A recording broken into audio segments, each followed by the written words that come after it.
Look at this player's resume. $70,000 earned and ranked first by PR on NA Central with over 100K. This tracker belongs to none other than pro player Izzrr, one of the best players in the entire region. This may surprise you, but Izzrr doesn't get 0 ping. In fact, he averages anywhere between 45 and 50 ping. Now, how is that possible? How can someone with such bad ping manage to become so great? I'll show you how. In this video, I'm going to give you high ping players 5 of the most crucial tips to help you go pro in Fortnite. Tip number 1. Acceptance. You have to accept your ping for what it is. Stop using this as an excuse for losing fights or making bad plays. This is a critical mistake that a lot of high ping players make. Blaming every death on ping prevents you from further progressing and becoming an all-around better player. Once this mistake is fixed, you've unlocked the key to improvement on high ping. Before I get into the next tip, we need to understand what high ping really is. Ping can be split into 3 different categories: low ping, average ping, and of course, high ping. Low ping ranges between 0 to 15 ms, average from 20 to 35, and high ping can be considered anything between 40 and 70. The reason I cap off high ping at the 70 ms range stems from a reason beyond any player's control. Once you reach around 80 ping, it becomes extremely difficult to play competitively in builds. Of course, nothing is impossible, but in a fast-paced competitive setting, you'll find it very difficult to keep up with your opponents. Now that we understand this, let's move on to tip number 2.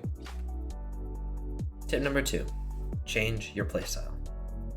Instead of focusing on quick or flashy mechanics, work on improving your aim and game sense. When you have an upper hand on these 2 things, it makes it incredibly difficult for a low ping player to fight you.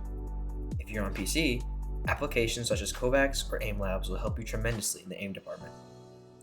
VOD reviewing your games or pro players' games is what you want to do if you're looking to grow your game sense. Additionally, try to fight from a distance.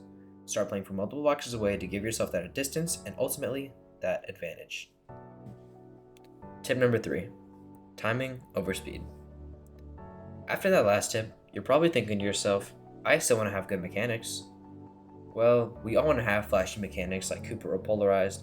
The harsh reality is that on high ping, it's nearly impossible to do the things that they do. Players on low ping simply have an advantage on you, but this doesn't mean that you can't have impressive mechs. Instead of trying to get the fastest mechanics in your friend group, work on getting the smoothest and most practical. Improve the timing on your edits rather than mindlessly building. Someone who sets a great example of this is Martaz. Even though Martaz is 0 ping, he doesn't overbuild.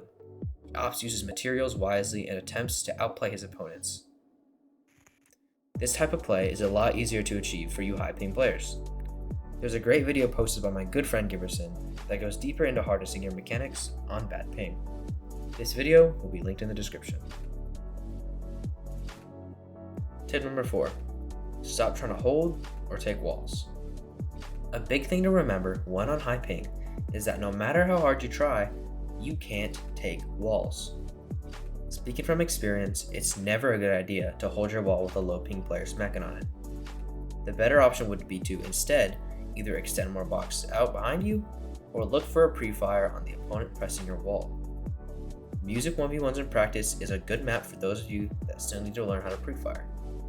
The map code is posted on screen here and will also be listed in the description.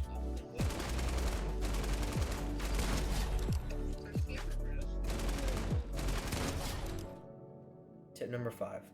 Abuse exploits. Exploits are something that should always be mastered. This is because no matter what ping you're on, they will always be successful. Simple exploits such as the classic ramp phase or shot timing phase are commonly used today. Work on implementing exploits into your game, as these are the easiest way for high ping players to heavily pressure opponents.